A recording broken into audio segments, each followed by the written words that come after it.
வணக்கம் மக்களே, நம்ம ஒரு சின்ன கான்செப்ட் எடுக்க போகிறோம். பாத்திரம் பாத்திரம் வாங்குவது போல் மற்ற பொருளை நாம் வாங்குகிறோமா? கிடையவே கிடையாது. பாத்திரம் லேசாக இருந்தால் வாங்குவோமா? கனம் இல்லைன்னா வாங்குவோமா? ஏன் சீக்கிரம் ஓடு மாறாகி தண்ணி ஒழுகிரு, சீக்கிரம் வெடிச்சிரு, சீக்கிரம் உடஞ்சிரு, சீக்கிரம் ஒழுகிரு அப்படின்ட்டு கெட்டியாக பார்த்து வாங்குகிறோம். எங்கே எந்த கடையிலுமே பாத்திரத்துக்கு ஆஃபர் போட மாட்டாங்க. ஆஃபர் போட்டாலும் அதை வாங்க மாட்டாங்க. எம்ஆர்பிலேருந்து கம்மி விலைகளையோ ஒன்று வாங்கினா ஒன்று ஃப்ரீன்னு போட மாட்டாங்க. அதே ட்ரெஸ்ஸு ஏதோ வீட்டு பொருளாகட்டும் எதாக இருந்தாலும் ஆஃபர்னு போட்டால் போய் பார்க்கறது, விலை கம்மினா போய் பார்க்குறது. தரத்துக்கு தகுந்த விலையாக இருக்கும். நல்ல பொருள் விலை அதிகமாக தான் இருக்குது. அதில் ஏதோ ஒரு டேமேஜு ஏதோ ஒரு மிஸ்டேக் இருந்தால் விலை கம்மியாக கொடுப்பாங்க. அது நிறைய பேருக்கு தெரியறதில்ல.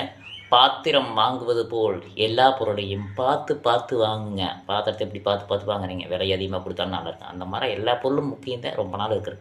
ஸோ நான்